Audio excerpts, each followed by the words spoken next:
I slept like I used to sleep years ago, like a miner or a soldier, empty, dead tired. Then I saw Tessa, my darling little daughter. But no matter how hard I tried, I couldn't recall her face. I reached out to her, but she just kept getting further and further away. Then I saw Molly. But she wasn't real, just the ghost of a memory. I'm here, I cried, but all I heard was laughter. Not hers. Who's there? Suddenly, she appeared. Natasha.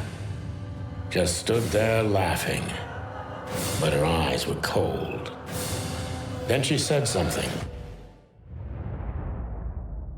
Painted red, painted red, painted red. That was just a dream, Sonny. Nothing more. I looked at Marty and I saw the same thing in his eyes as he probably saw in mine. It's time to hit the brakes, to turn back, go home and forget about all of this. Of course, I stepped on the gas instead.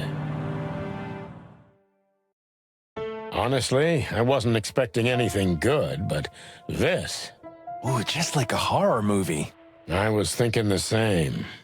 Appearances can be deceiving. Let's hope so.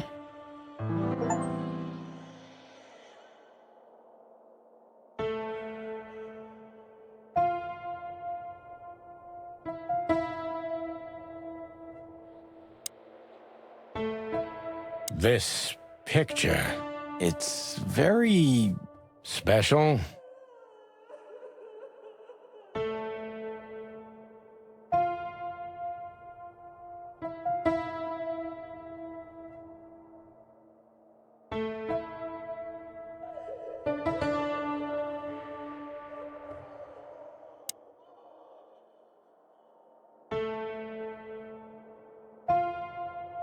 Even if you manage to escape, there's nothing but hills and forests for 100 miles.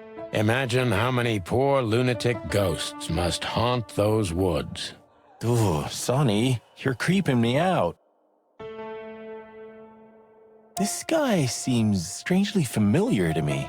You don't say. You've been treated here too. That would explain a lot. Oh, don't be stupid. I'm serious. Take a closer look. No. Well? No, it can't be. Are you telling me it's him? M.B. Davis himself? I'm sure of it, pal. It seems the gossip was true. The eternal king of jazz in a madhouse. Oh, no, no, no. The poor devil.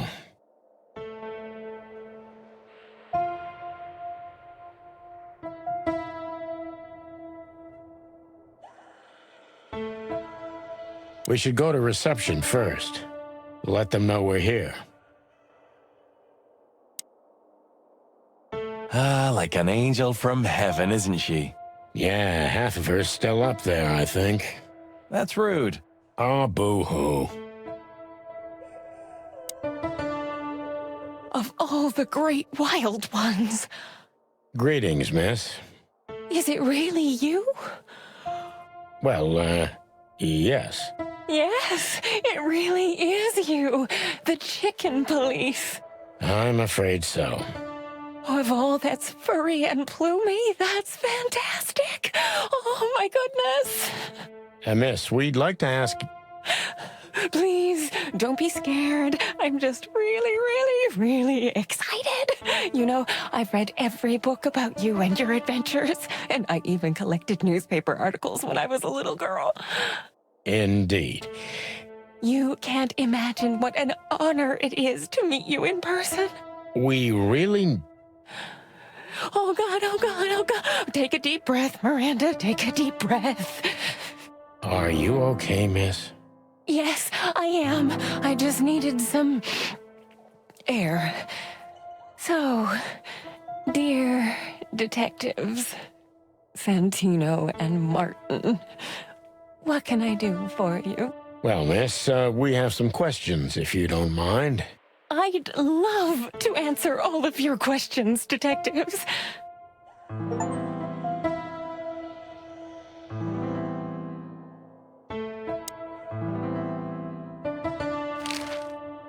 Say, miss, what can you tell us about this place? Our institution was standing even before the Great Meat War, and during the war, it was transformed into a military hospital. Since then, we're relentlessly working on treating injured minds under the leadership of Dr. Quetzal, the famous specialist.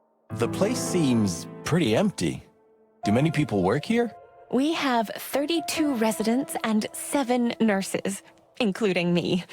We also have a 3-person maintenance and cleaning staff, and, of course, the heart and soul of our institution, Dr. Quetzal himself. I see. Now, this Dr. Quetzal, is he the director here? Exactly. Director, scientist, researcher, patron, and doctor. And even a friend.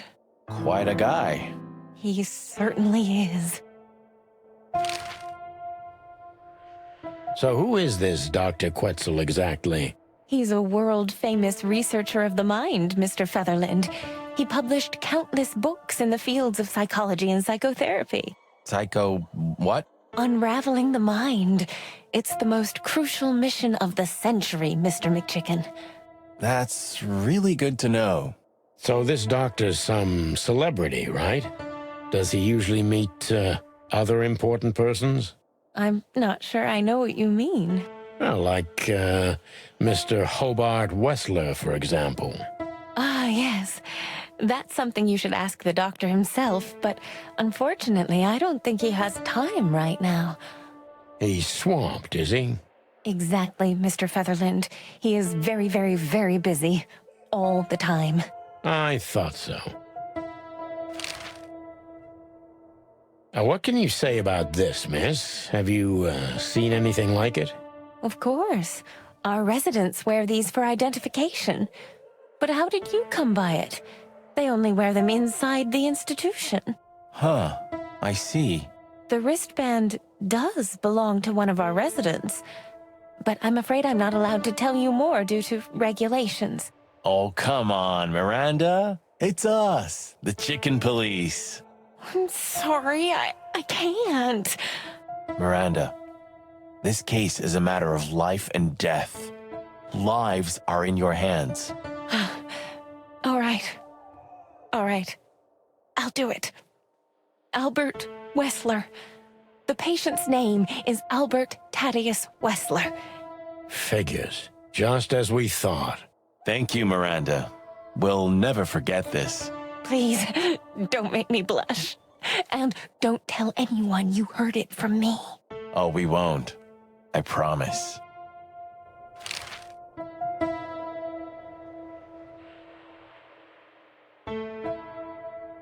So when can we talk to Mr. Wessler? I need to ask Dr. Quetzal. Please wait here. Thank you.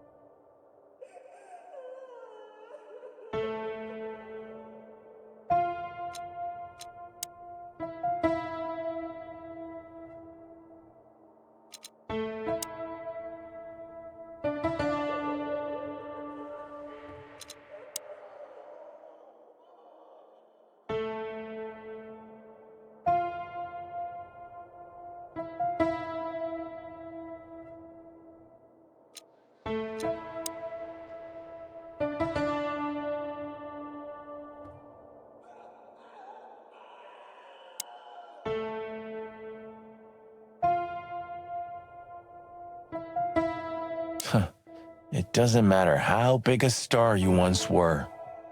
Ending up lonely and crazy in a rotting insane asylum in the middle of nowhere is like the universe restoring its balance. That was very poetic of you, Marty. Almost deep. Careful you don't drown. Cluck you. We need to let them know we're here first.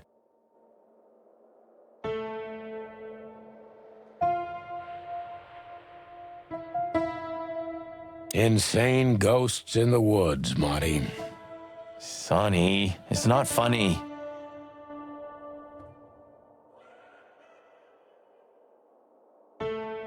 Dr. Quetzal will see you. He's waiting for you in his office. Up the stairs, all the way down the hall, until the last door. What a surprise. It's enough to mention Wessler's name and all the doors are open. I wouldn't want to get mixed up in this, but do you think Albert is in danger? Danger? What do you mean? We haven't heard from him since he disappeared, and we're really, really worried. I see. We don't know yet, miss, but let's hope for the best. Great wild ones protect him. Where is he? No idea, Marty. The smell of all that's furry. I'll never get used to it. Well, reptiles have a disgusting body odor, Marty, but they feel exactly the same about us. Exactly. Great wild ones, you scared the hell out of me. I already sensed your arrival from afar. You know, snakes have a different sense of smell, and birds used to be our prey once upon a time. Well, yeah. Luckily, we're living in civilized times. Lucky. Please take a seat. How can I help you, gentlemen?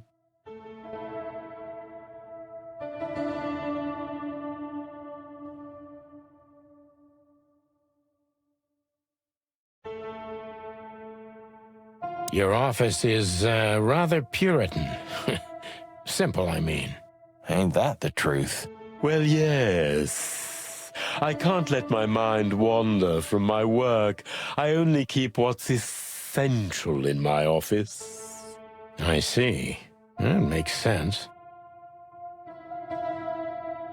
Why do you have bars on your windows? Because it's a room like all the others, and I'm just an animal, too, like all our residents. With the significant difference of you being a doctor and not a patient, am I right? It's not as big of a difference as you'd think. An isle of reason in a sea of insanity. Insanity is such a strong word, and it's mostly an abstract idea. Where does insanity start, and how long is one not insane? Interesting questions. Am I normal, or are you? Maybe neither of us. You see, that's something I think about a lot nowadays. If you like, I can give you an appointment. Oh, this is your chance, Sonny. Don't miss it. We're already here. Marty, clock up.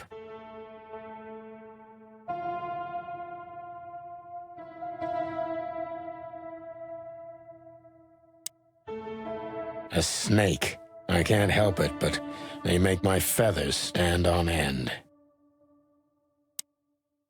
To be honest, gentlemen, your visit is anything but a surprise. I could even say I was expecting it. What an introduction. Please forgive me. I have the bad habit of immediately getting into the middle of things. How very rude of me. My name is Dr. Quetzalcoatl, but most call me Dr. Quetzal to keep it simple. The name is Santino Featherland, and this is my partner, Martin McChicken, from the predatory division of the Clawville Police Department. Your fame is one step ahead of you. We're used to it. Certainly. We have some questions about one of your patients, if you don't mind. We'd like to talk to him, if that's possible. Please be specific, Detective.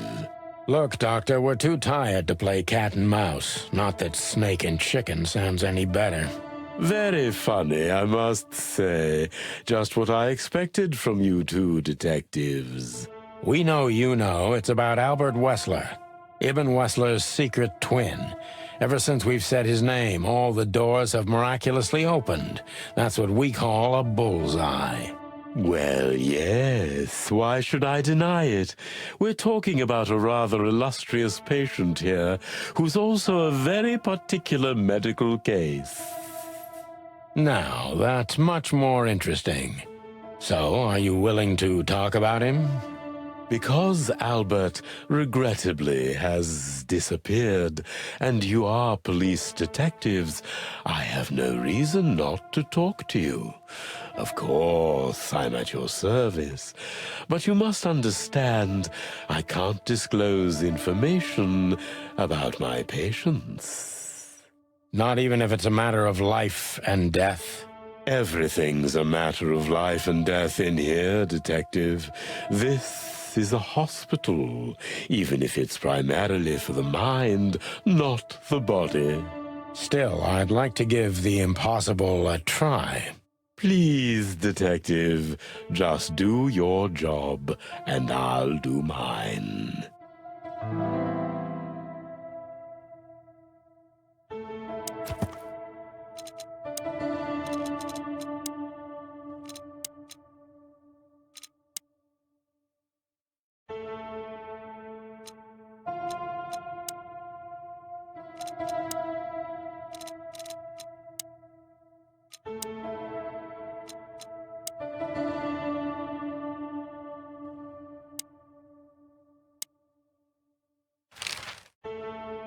How long was Albert a resident of the institution?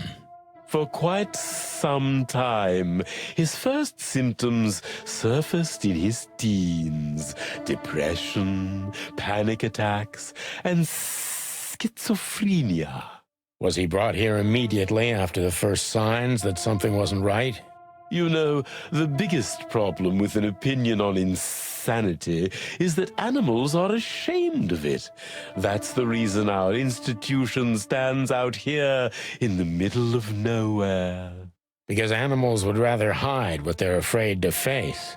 I couldn't have said it better myself. As far as I know, the Wessler family wasn't exceptionally wealthy. Indeed, they were rather poor, but we offer our services gratis. Then how do you sustain yourselves? By the grace of the treasury of King Hector III, of course. I wouldn't have guessed that. My family and the royal dynasty had always been on good terms, Mr. Santino.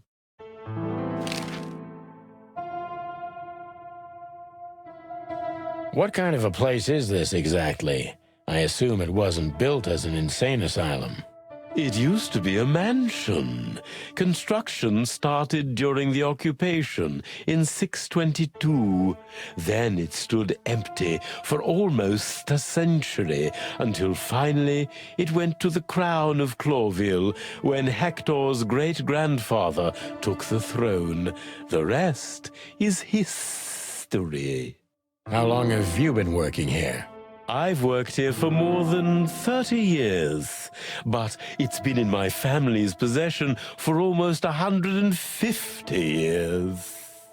So if I count correctly, as soon as it went to the crown, it was seized by your family.